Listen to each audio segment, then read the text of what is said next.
Palestine, فلسطين terrain sonore. أصوات ميدان البحث. Un podcast de l'Institut français du Proche-Orient dans les territoires palestiniens. Avec Lucie Duvignac et Clémence Vendriès. Épisode 1. Coronavirus, double peine pour les prisonniers politiques. Quel pays libère et quel pays ne libère pas? Quand les Palestiniennes s'emparent de la contestation des prisons de l'occupation. Les politiques de négligence médicale, c'est absolument pas nouveau. Le 17 avril 2020 a eu lieu le Palestinian Prisoners Day, journée d'action en solidarité des prisonniers palestiniens dans le monde entier.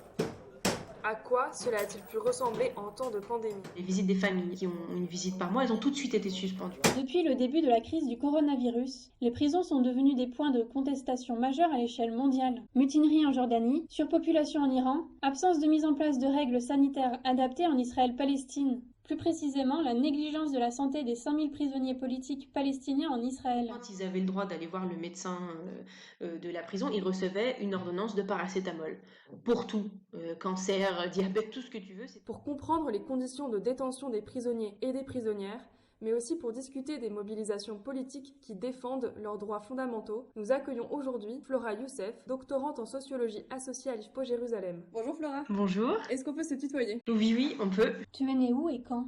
Je suis née en France, à Montivilliers, en 1988. Comment as-tu rencontré la Palestine? En restant une semaine toute seule en Palestine parce que mes deux amis qui m'accompagnaient avaient eux été arrêtés à l'aéroport et interdits d'entrer. J'ai découvert un endroit et à la fois une situation politique qui m'a tout de suite happée pour ne plus me lâcher. J'ai fait plusieurs voyages en Palestine. J'avais rencontré une ancienne prisonnière politique. J'avais donc écouté son témoignage en tant que militante en Palestine. Et c'est ces contestations politiques qui sont là où on ne les attend pas forcément. L'autorité palestinienne a déclaré l'état d'urgence le 6 mars 2020, après le premier cas de Covid-19 à Bethléem. L'état d'urgence a une valeur nationale, mais ce sont les 16 gouvernorats qui sont chargés de faire appliquer la quarantaine en Cisjordanie. Les mesures sont donc très variables selon les espaces. Flora, tu habites dans la capitale administrative de la Palestine. Comment se passe le confinement à Ramallah? À Ramallah, d'abord, ils ont fermé les écoles assez tôt, donc on a eu des mesures de confinement et de fermeture qui ont été prises très tôt, plutôt que la France par exemple. Dernièrement, ils ont rajouté une sorte de couvre-feu où en fait on a le droit de circuler en voiture que de 10h à 17h et les supermarchés ne sont ouverts que de 10h à 17h. Il n'y a que les pharmacies qui restent ouvertes. Maintenant, le problème aussi de la situation en Palestine, c'est que même Ramallah est divisé en zones A, B et C. On ne sait pas si la police est là où c'est nécessaire ou est-ce qu'elle est là où elle a le droit d'être, c'est-à-dire seulement en zone A. Donc par exemple, certains quartiers comme celui de Msherayet, qui sont les quartiers les plus peuplés, un peu plus populaires, c'est des zones B et C, donc la police n'a pas d'autorité là-bas. Elle est surtout là où elle a le droit d'être, la police palestinienne.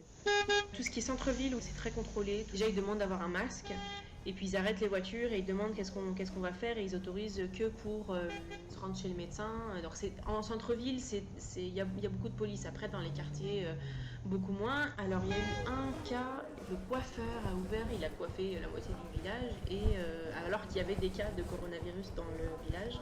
Donc du coup, ils ont fermé le village et ils ont arrêté le coiffeur et mis en prison. J'imagine que ton terrain a été beaucoup affecté par la crise sanitaire, d'autant plus que dans ta méthode de recherche, tu t'intéresses beaucoup aux interactions. Comment parler d'interaction en temps de distanciation sociale? Sur la transformation des interactions, on retrouve les acteurs qui sont habitués aux réseaux sociaux, qui continuent à faire de la mobilisation sur les réseaux sociaux. Ce que j'ai noté aussi, c'est que certaines personnes engagées dans les mobilisations populaires, que ce soit en tant que mère de prisonniers ou en tant que solidaire, comme elles sont connues, comme c'est des figures locales, très locales, mais connues, elles prennent en charge un petit peu de diffusion de l'information sur la question des prisonniers, sur ce qu'on peut faire sur les réseaux sociaux.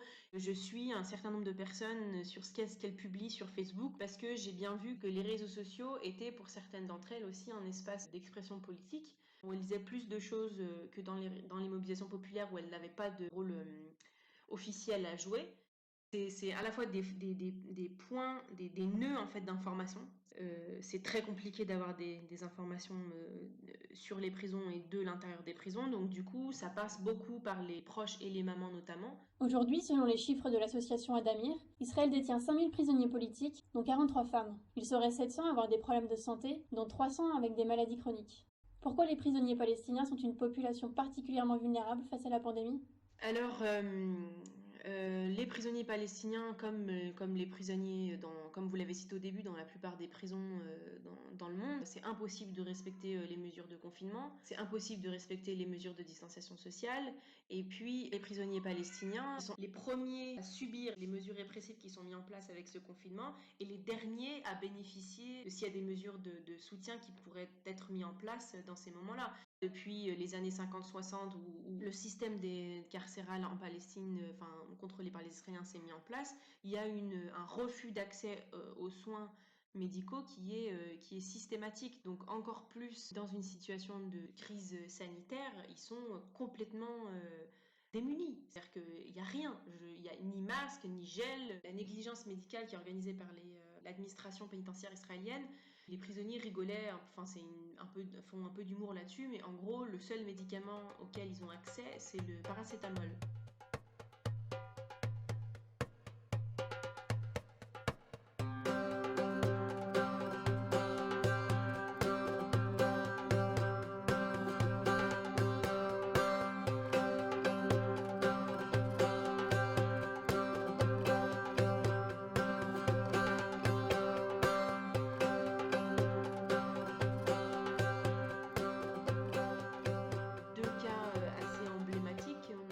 Chez les femmes, on a une prisonnière qui a été arrêtée, qui a été victime d'une explosion de gaz dans sa voiture, qui est dans un état médical absolument grave, elle a perdu, je crois, quasiment tous ses doigts, elle est brûlée sur toute une partie de son corps. Elle n'a pas accès à une chirurgie réparatrice.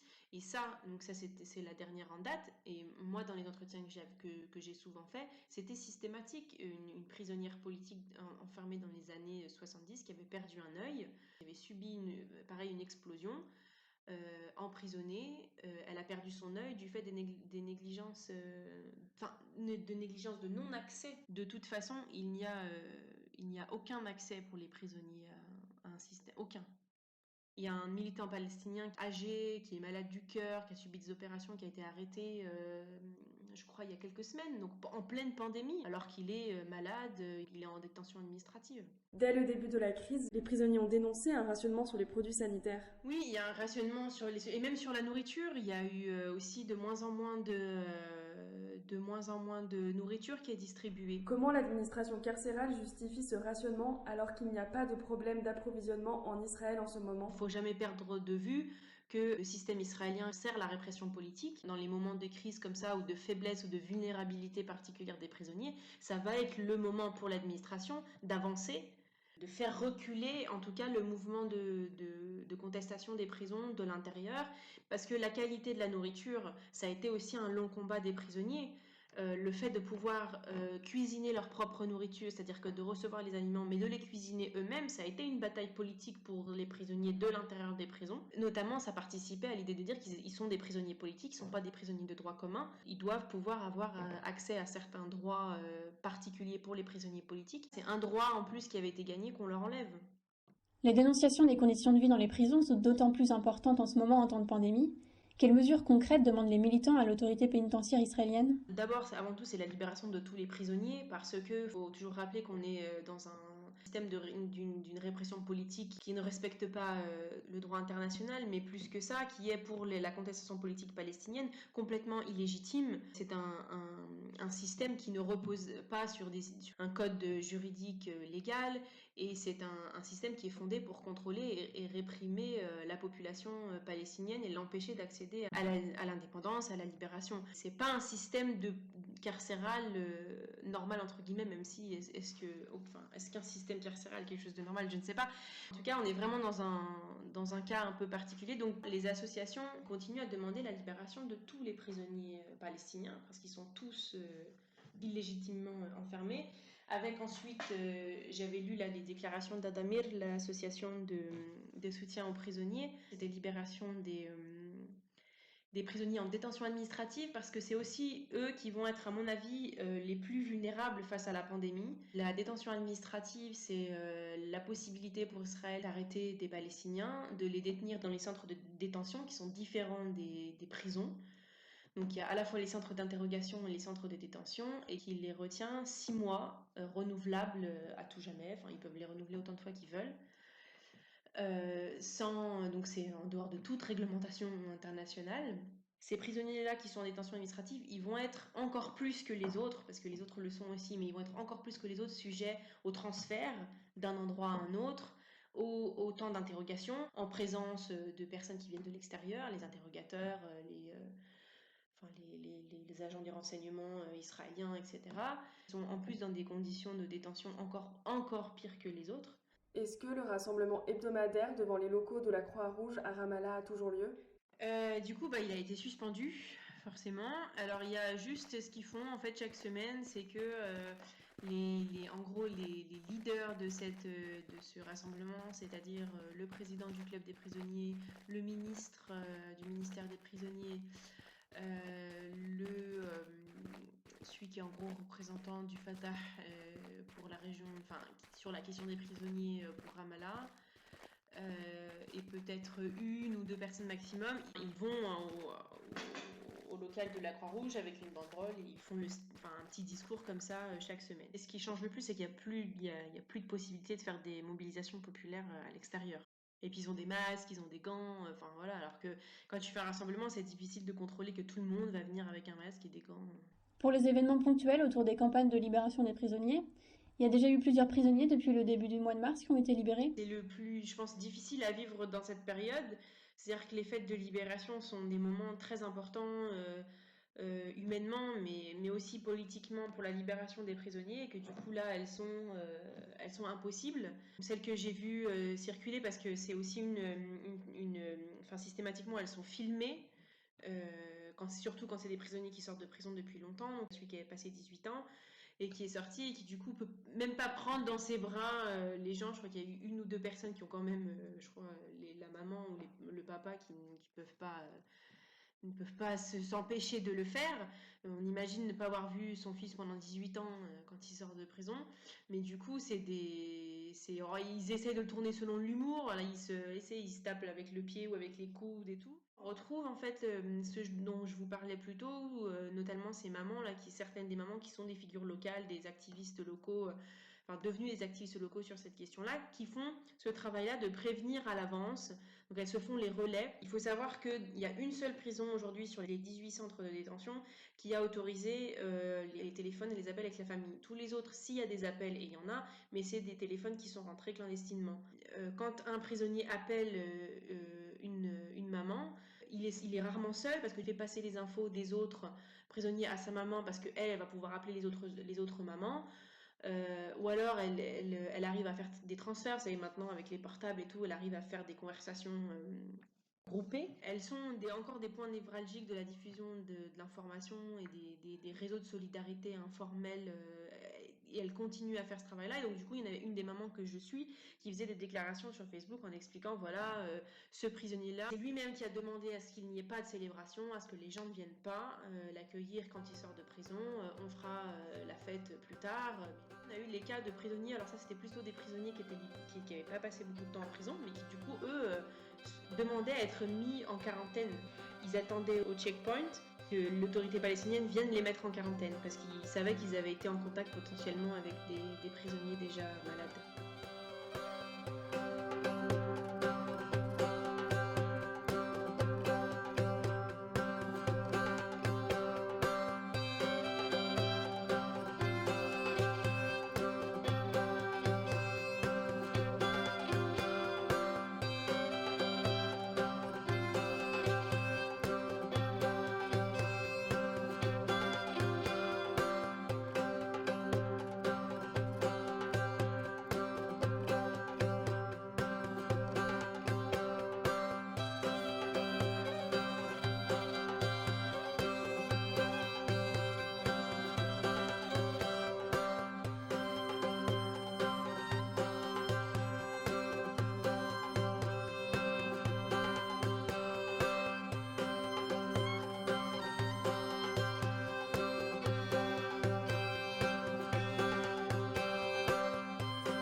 qui est Club des prisonniers, Ministère des prisonniers et les associations du type Adamir ou etc., ils font essentiellement de l'activisme sur les réseaux sociaux. Après, donc ça c'est Club des prisonniers. En fait, le Club des prisonniers, ils font de toute façon une veille d'information, c'est-à-dire que régulièrement ils publient un cas de prisonnier, soit s'il est malade, soit il a quelque chose de particulier. Après, je les ai vus qui continuaient en fait à faire, mais du coup ils vont le faire individuellement.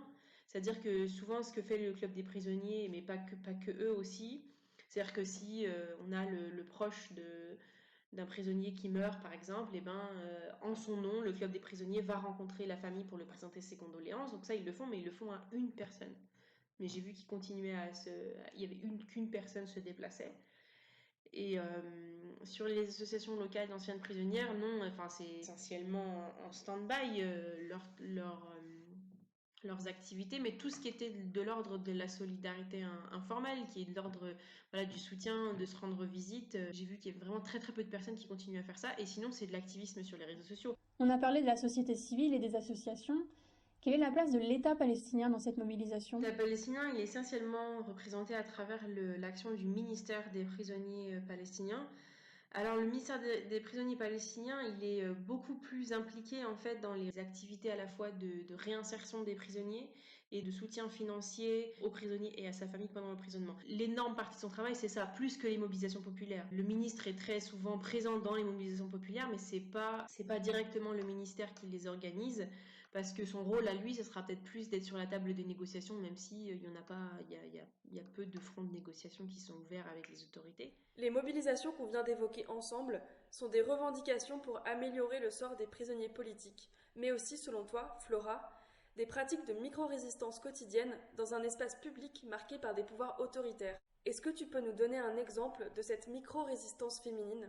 Moi, ce que j'entends par micro-résistance, notamment sur les femmes, c'est par exemple dans les mobilisations populaires, c'est tout le travail de plaidoyer en fait qu'elles vont faire auprès des leaders ou qui seront présents dans ces mobilisations populaires, qui est quelque chose qu'on ne voit pas forcément. Enfin, c'est pas quelque chose où elles prennent la tribune et qu'elles font des demandes officielles. Mais par contre, il y a toujours un activisme de ces mamans qui sont à la fois dans les mobilisations populaires, mais aussi au sein des institutions palestiniennes où elles vont mettre la pression pour obtenir les droits pour leur fils ou une épouse pour son mari, enfin toutes ces femmes-là qui sont du coup, mais qui sont très importants parce que comme on n'est pas du tout dans des fonctionnements où les droits sont garantis automatiquement, ça repose essentiellement sur les familles de faire en sorte que la personne puisse bénéficier des solidarités qui sont mises en place par les Palestiniens. Donc du coup, elles font tout ce travail-là en coulisses. Moi, ce que j'appelle ça en coulisses, il faut que ce soit fait comme ça parce que l'idée, c'est de pouvoir obtenir la chose sans avoir à dénoncer publiquement l'incurie des leaders ou des choses comme ça. Parce qu'elles veulent obtenir le soutien en question. Un des exemples que j'avais vu quand je fais des observations, des entretiens avec des employés du ministère des prisonniers, et la dernière fois, il y avait une maman qui était là pour essayer de comprendre pourquoi est-ce que son fils n'avait pas bénéficié du soutien financier. Tout ce travail-là, moi j'appelle ça la micro-résistance parce qu'il y a une politisation, un apprentissage de la politique par ces femmes dans ces activités-là. Et une des figures locales qui est maintenant prend la parole en public, elle a fait un apprentissage. Donc à la fois ça lui a appris à avoir un discours politique face à ces leaders-là et à s'engager physiquement en fait face à la prison. On apprend à s'adresser aux gens, à dire, à avoir les bons arguments. C'est pas quelque chose qui sort comme ça où on a un don ou on l'a pas, c'est quelque chose qu'on apprend. Et ensuite, elle apprend à tisser des relations avec telle ou telle personne qui va ensuite lui servir en fait à devenir un activiste politique parce que elle connaîtra telle personne, elle sait que si on veut faire telle chose, il faut aller voir telle personne parce que quand on parle de la prison, mais ça c'est le cas pour la prison en Palestine, mais dans les prisons aux États-Unis, en France, on parle de secret d'État. Il n'y a pas d'information sur la prison. Il n'y a pas d'information. Il faut absolument aller au charbon pour obtenir toutes les informations, tout le travail, tout maintenant, notre capacité à dire, bon, il y a tant de prisonniers, il y a tant de prisonniers qui ont ça, qui ont ci, c'est un long travail qui a été mis en place. Qui est d'ailleurs des actions centrales du mouvement de contestation des prisons en Palestine, mais un long travail qui dure depuis 40-50 ans, qui a été mis en place par les Palestiniens pour produire de l'information, pour savoir qu'est-ce qui se passe dans les prisons. Et les familles ont toujours été, et les familles et les femmes ont toujours été à la première place de ce travail-là de petites fourmis, parce que il faut le reproduire pour chaque cas. Je veux dire, quand on va en prison, il y a pas les Israéliens qui nous sortent un communiqué, bon, on a arrêté telle personne pour tel truc, on va le mettre là. Non, non, non. Ils savent pas, les gens sont arrêtés en pleine nuit, ils savent pas dans quelle prison ils vont être transférés. Donc il y a toute une recherche d'informations qui demande de se déplacer, d'obtenir des petites informations par telle personne, de glaner un petit renseignement là, un numéro ici pour pouvoir appeler telle personne. Et ça, pour moi, c'est de la micro-résistance, mais qui est la base sur laquelle repose la mobilisation. Donc, face au secret d'État, se développent des pratiques qui doivent rester dissimulées pour exister. Ouais, parce que on n'est pas dans une revendication démocratique, voilà, où on peut déclarer. Non, c'est à la fois parce que c'est illégitime, donc c'est pas organisé, même si les Palestiniens ont quand même construit des structures qui fait que maintenant, enfin, on voit à Damir la capacité d'une association comme Adamir de produire toute l'information qu'ils produisent, c'est qu'ils ont quand même maintenant déblayer le terrain. C'est des micro-actions comme ça quotidiennes qui sont constamment renouvelées. Là, par exemple, ils ont supprimé les visites, donc il faut produire de l'information différemment. Dans le cadre de la pandémie où la distanciation sociale et les contraintes sanitaires viennent s'ajouter aux restrictions politiques, est-ce que tu as remarqué si ces actes de résistance vont avoir tendance à être plus dissimulés pour ne pas être interdits, ou au contraire moins cryptés pour être plus visibles ? Je pense que ça change pas tellement par rapport à d'habitude. Alors, est-ce que c'est pas biaisé du fait que j'ai moins accès au terrain, mais je n'ai pas l'impression que ça change beaucoup parce que par exemple le lien avec les prisonniers qui est surtout par le téléphone, jusqu'à présent toujours pas autorisé dans les prisons, c'était quelque chose qui avait lieu avant aussi. Dans ce contexte politique, que signifie l'expression « prison de l'occupation » ? En fait, c'est la traduction de l'expression arabe Sujun el-Ihtilal parce que c'est comme ça que les Palestiniens désignent le système carcéral. Et en gros, il y a 3 bâtiments, il y a les centres d'interrogation, centres de détention et les prisons. Pour le définir, c'est l'organisation d'une répression politique à l'aide du carcéral où on détermine ce qui va être autorisé ou interdit pour les Palestiniens de faire politiquement. Donc ça permet donc à la fois de contrôler l'action politique des Palestiniens et en même temps de le connaître. Le système carcéral en Palestine, c'est vraiment la suite physique du renseignement général et du renseignement militaire. Quand on arrête une personne, on arrête toute sa famille avec lui pour être capable de connaître à la fois le mode de fonctionnement, à la fois les informations qui circulent entre les uns et les autres. C'est les travaux de Stéphanie Latabdallah qui ont beaucoup mis ça en évidence, que ça avait permis au système militaire israélien de pénétrer la société palestinienne en connaissant, mais par famille, par village, par quartier, les solidarités, les mariages, même les intentions de mariage. Et ça, c'est carrément utilisé au moment des arrestations, où les soldats balancent des infos à la personne qu'ils sont en train d'arrêter sur sa famille pour faire pression. C'est une mécanique bien huilée. Le système carcéral israélien, donc là on parle d'un emprisonnement politique parce que c'est un système qui est contrôlé par une autorité coloniale sur une population où le seul critère d'enfermement est le fait d'être palestinien. Et du coup, c'est quelque chose qui était donc dans les années 50-60 qui aide le contrôle militaire en fait de la population et qui ensuite dans les années 80-90 qui a suivi en fait aussi d'autres systèmes carcéraux dans le monde avec une libéralisation des politiques où aujourd'hui c'est aussi une rentabilité. Aujourd'hui, avec tout le système des amendes qui sont payées par les Palestiniens, en fait les prisons sont rentables pour les autorités israéliennes. En fait, c'est à la fois très semblable à d'autres systèmes carcéraux, que ce soit en France et que ce soit aux États-Unis. Pour le cas des États-Unis, les travaux de Gwenola Ricordo notamment ont montré comment le système carcéral aux États-Unis et aussi le système de répression politique sur les classes populaires, mais surtout sur les classes afro-américaines. Du coup, c'est des systèmes qui à la fois qui contrôlent et enferment les pauvres et les classes qui sont potentiellement dans la contestation politique, en tout cas qui ont un intérêt à la contestation politique. Donc c'est à la fois un système de contrôle et à la fois c'est quelque chose de rentable. Et en Palestine, je dirais que la seule différence pour le système de répression, c'est que les Palestiniens ne travaillent pas pour les Israéliens à l'intérieur des prisons. Mais ça, c'est pas parce que le système israélien est plus sympathique que les autres, mais c'est une longue lutte des Palestiniens de l'intérieur des prisons pour se faire reconnaître en tant que prisonniers politiques. Comment les prisons israéliennes sont rentables si les prisonniers palestiniens ne travaillent pas? Alors sur tout le système des amendes en fait, c'est-à-dire qu'ils payent des sommes considérables aux Israéliens quoi, pour ne pas être arrêtés ou pour être libérés plus tôt, enfin, où la plupart des condamnations c'est tant de temps de prison et le temps d'amende. Il y a aussi tout le système de la cantine à l'intérieur où du coup les Palestiniens achètent des produits complètement hors de prix. Il y a des phénomènes comme ça de capitalisation de l'enfermement. Il y a eu un tournant, quoi. Il y a eu la conquête, le temps de la conquête militaire, et une fois que c'était mis en place, c'est-à-dire que ils se rendent compte qu'en fait ils vont pas réussir à tous les évincer. C'est vraiment le système de la prison aux États-Unis, c'est ça. Je pense que les systèmes de répression ont pas les mêmes fonctions.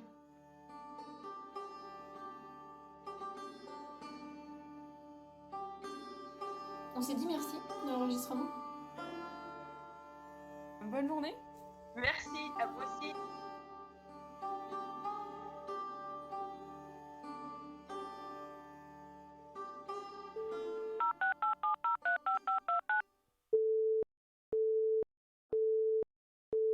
La Palestine est occupée pour le moment.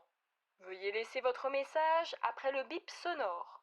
Pour réécouter votre message, tapez 1. Pour le réenregistrer, tapez 2. Pour supprimer votre message, tapez 3. Là, je suis sortie et ma fille a complètement retourné à la maison. Reprenez l'école, s'il vous plaît. Pourquoi est-ce que les États qui ont libéré les prisonniers sont les États qu'on regarde ordinairement comme les États les plus autoritaires, alors que la France et les États-Unis et Israël se refusent aux libérations de prisonniers très rapidement, dans la mesure de leurs moyens, c'est-à-dire on est dans surtout par exemple l'autorité palestinienne, on est dans un proto-État qui n'a aucune maîtrise de ces fonds économiques. On le voit par contre, c'est-à-dire que dès qu'il y a eu le confinement qui a été pris, où les écoles ont été décisions de mesures de confinement qui ont été prises et les écoles qui ont été fermées, l'autorité palestinienne a tout de suite déclaré que pour les familles dont les deux parents travaillaient, un des parents pouvait prendre un mois de congé. Les entreprises étaient interdites de licencier la personne, interdites de prendre ces semaines de congé là sur les semaines de congé payées. Et on le voit en fait sur des pays comme le Venezuela, le Portugal, le Vietnam, toute la facilité qu'ont ces gouvernements-là, qui sont loin d'être les plus riches, ont une facilité, en fait, ont une conscience de la solidarité collective et une facilité à prendre des mesures de soutien collectif. Et donc, du coup, la question qu'on pourrait se poser, mais quand il y a une population qui est active dans des mouvements politiques de libération, en quoi ça reflète sur la capacité des gouvernements à prendre des mesures solidaires collectivement. Ouais, ils sont où les démocrates là?